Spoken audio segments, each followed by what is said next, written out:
Hallo und willkommen in meiner Schmiede.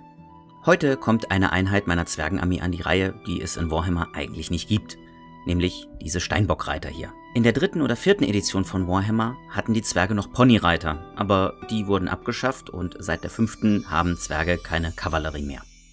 An sich ist das ja nicht so schlimm, aber seit dem Hobbit und der Schlacht der 5 Heere denke ich, dass auch in einer Warhammer-Armee Steinbockreiter einen Platz haben könnten. Scheinbar war ich nicht der Einzige, der dieser Meinung ist, denn es gibt einige 3D-Designer, die entsprechende Reiter entworfen haben. Die hier sind von Dragon's Lake Miniatures und kommen, wie könnte es anders sein, aus dem Drucker. Für die habe ich mich entschieden, weil die Steinböcke im Vergleich zu anderen Designern von Beginn an nicht so klein sind und vor allem auch nicht so freundlich in die Gegend schauen. Was meistens dazu führt, dass das Reittier nicht besonders gefährlich aussieht, auch wenn es einen mit seinen Hörnern umstoßen und auf einem rumtrampeln kann. Deswegen sind die hier genau richtig. Durek Thorkilsson zog an den Zügeln und der Steinbock blieb stehen. Freundschaftlich klopfte er dem Tier auf den Hals. Dann zog er ein Fernrohr aus der Satteltasche und ließ seinen Blick über die Umgebung wandern. Vor ihm lagen die Schneefelder des Gletschers der Adlerzinne. Unter ihm begann der Abstieg durch den Karst und dahinter lag der Wald. Sie würden bald nach Hause kommen. Vor 10 Tagen waren er und seine Gefährten aus dem Osttor von Karak Alnor aufgebrochen, waren an den Außengrenzen der Hochtäler entlang geritten und erreichten jetzt die Schneefelder des Gletschers, die sich mit jedem Tag, den der Sommer näher kam, zurückziehen würden. Durek schob das Fernrohr zusammen und verstaute es wieder in der Satteltasche. Erneut klopfte er seinem Steinbock freundschaftlich auf den Hals. Das Tier blökte leise und sah Durek von unten her an. Ihm blitzte der Schalk aus den klugen Augen.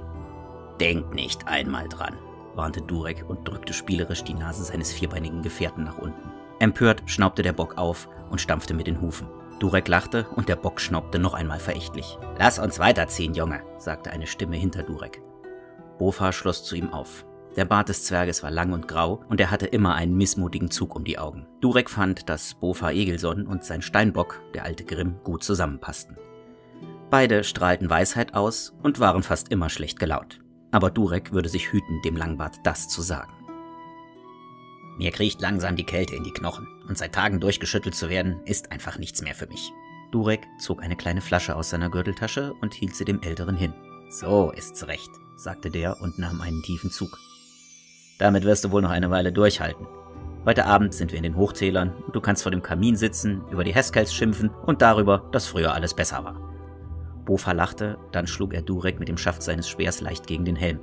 »Und darüber, dass es keinen Respekt mehr vor dem Alter gibt, Neffe. Ihr Jungspunde seid alle halb verrückt. Zu meiner Zeit wäre niemand auch nur der Gedanke gekommen, auf einem Steinbock zu reiten, geschweige denn auf ihn in die Schlacht zu ziehen.« Bofa nahm noch einen tiefen Zug und gab die Flasche zurück. »Und trotzdem, Oheim, bist du einer der wenigen Langbärte, die sich immer wieder freiwillig melden, uns auf unseren Patrouillenritten zu begleiten«, sagte Durek. Sein Onkel hustete und versuchte erfolglos ein Lächeln hinter seiner Hand zu verbergen. »Einer muss auf euch Jungspunde aufpassen, sonst stellt ihr nur Unsinn an. Und das Gleiche gilt für den guten Grimm hier, nicht wahr?« fragte Bofa seinen Steinbock, dem er liebevoll über den Hals strich. »Wenn der nicht hier wäre, dann würden euch die anderen jungen Hüpfer auf der Nase rumtanzen.« Als ob er jedes Wort verstanden hätte, blickte der Steinbock die anderen Tiere mit einer Mischung aus Sorge und Missfallen an, wie ein Lehrmeister, der seine übermütigen Schüler zurechtwies. Durek sagte nichts mehr. Bofa mochte ein Langbart sein, aber er war vom Hals abwärts noch nicht tot, und wenn er erstmal von etwas überzeugt war, dann war es für ihn richtig und gut. Irgendwann hatte schließlich alles einmal seinen Anfang genommen. Jede Erfindung hatte damit begonnen, dass ein Zwerg eine Grenze überschritten hatte. Und wie es sich für einen Zwerg gehörte, hatte er daran festgehalten, bis er Erfolg hatte. Auch Bofa hatte die eine oder andere Grenze überschritten in seiner Jugend, und obwohl es stimmte, dass er auf dem Rücken des alten Grimm durchgeschüttelt wurde, so wollte er die langen Ritte nicht missen. Aber das würde er keinem dieser jungen Rabauken auf die Nase binden. »Hör auf zu grinsen und sieh zu, dass wir weiterkommen, du Halunke!« Durek zeigte auf eine Felsnadel, die aus dem Schneefeld ragte. »Wir nehmen den direkten Weg zur Hammerspitze. Der Schnee ist noch fest genug. In ein paar Wochen werden wir den Umweg über die Schutthalde nehmen. Dann sind wir wieder 3 Tage länger unterwegs. Dafür braucht aber auch jeder Feind 3 Tage länger. Oder noch mehr, wenn er die festen Wege nicht kennt«, meinte Bofa. Durek stieß seinem Steinbock die Fersen in die Flanken und das Tier setzte sich folgsam in Bewegung. Die anderen Zwerge taten es ihm gleich und der kleine Trupp betrat die flache weiße Ebene. Er sah sich immer wieder in alle Richtungen um. Hier auf dem Schneefeld waren sie am verwundbarsten und konnten von weitem gesehen werden. Allerdings konnten sie auch alle möglichen Feinde von weitem sehen. Sie ließen ihre Tiere im Schritt gehen. Einige sprachen miteinander und sie ritten nicht wirklich in Marschformation. Normalerweise legte Durek großen Wert darauf, dass sie in Formation blieben, aber nach 10 Tagen in Schnee und Eis im Gebirge gewährte er ihnen hin und wieder einige Freiheiten. Er dachte an den Tag zurück, als sie zum ersten Mal auf Steinböcken ausgeritten waren. Die Grenzläufer hatten ihnen prophezeit, dass sie nach 2 Meilen abgeworfen würden und dann würden sie zurücklaufen und diese Aufgaben wieder den Fachleuten überlassen. Durek grinste in sich hinein. Sie waren weiter als 2 Meilen gekommen, bis der erste abgeworfen wurde, was aber nicht am Steinbock, sondern am Reiter gelegen hatte. Farandi hatte sein Tier lenken wollen und dabei zu fest an den Zügeln gezerrt. Nun waren Steinböcke etwas anderes als Ponys und meistens weit weniger geduldig. Sunba hatte sich geschüttelt, gebuckelt und Farandi war in hohem Bogen aus dem Sattel geflogen. Er hatte kurz auf dem Boden gelegen, geflucht, sich aufgesetzt und direkt seinem Steinbock in die Augen gesehen, der vor ihm stand. Durek hatte schon befürchtet, dass der Bock seinem Reiter einen Kopfstoß verpassen würde, aber nichts war geschehen. Er hatte Farandi nur angesehen, ihn kurz mit der Schnauze angestupst und sich dann so hingedreht, dass dieser wieder aufsitzen konnte.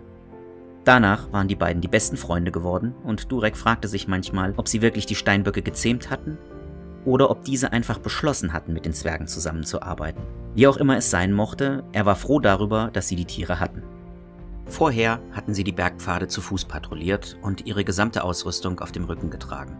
Zum Teil waren die Grenzläufer Wochen unterwegs gewesen, je nachdem, wie das Wetter war. Die ersten Versuche waren mit den stämmigen Ponys der Zwerge gemacht worden. Die Tiere waren zwar in der Lage gewesen, große Lasten zu tragen, waren sie ja für den Einsatz in den Minen gezüchtet worden, hatten sich aber leider als nicht trittsicher genug für die engen Bergpfade erwiesen. Schließlich hatten Durek und sein Trupp eines Abends eine Herde Steinböcke beobachtet, die sicheren Schrittes die fast senkrechte Felswand auf der anderen Seite des Tales erklommen hatte. »Natürlich«, hatte Berengar gesagt und sich die Hand vor die Stirn geschlagen. »Anstatt irgendwelche Tiere an die Gegebenheiten anzupassen, sollten wir Tiere nehmen, die bereits dort leben.« Durek hatte ihn fragend angeschaut. »Da drüben!« Berengar hatte auf die Felswand gewiesen. »Das sind unsere Reittiere.« Durek hat ihn angestarrt und mit dem Kopf geschüttelt. »Das ist unmöglich. Niemand ist je auf einem Steinbock geritten. Das würden die Tiere niemals zulassen.« Etwas in der Art werden die Langbärte auch gesagt haben, als die ersten Maschinisten auf die Idee kamen, Gyrokopter zu bauen. Oder als Malakai Makkoisson die Geist Grungnis entworfen hat. Oder als die ersten Zwerge auf die Idee kamen, Wasserpumpen mit Dampfkraft zu betreiben. Diese Liste ließe sich vermutlich endlos fortsetzen, meinte Durek. Aber ich verstehe, was du meinst.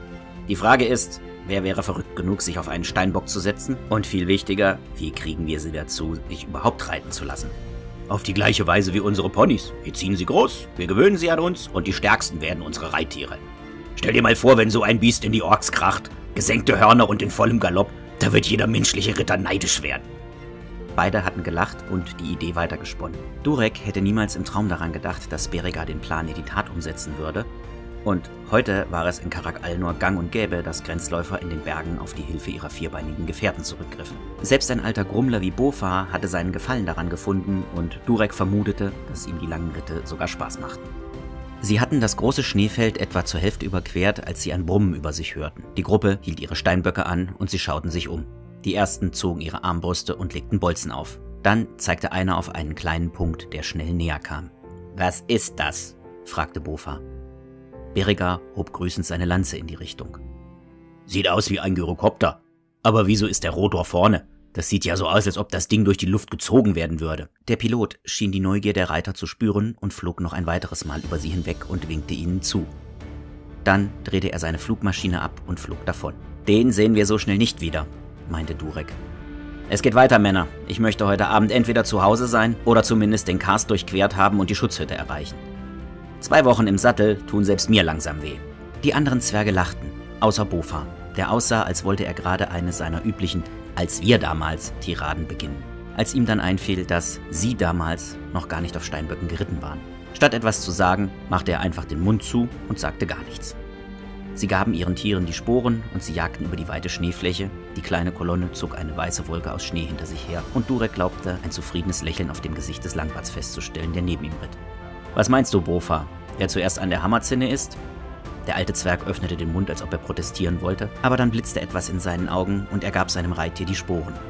Grimm streckte sich und jagte der Gruppe voraus. Durek begann zu lachen. »Wer als letztes an der Hammerspitze ist, bezahlt die erste Runde im Widderkopf.« Die Zwerge johlten und flogen in vollem Galopp über den Schnee, immer Bofar und Grimm hinterher, die bereits einen weiten Vorsprung hatten.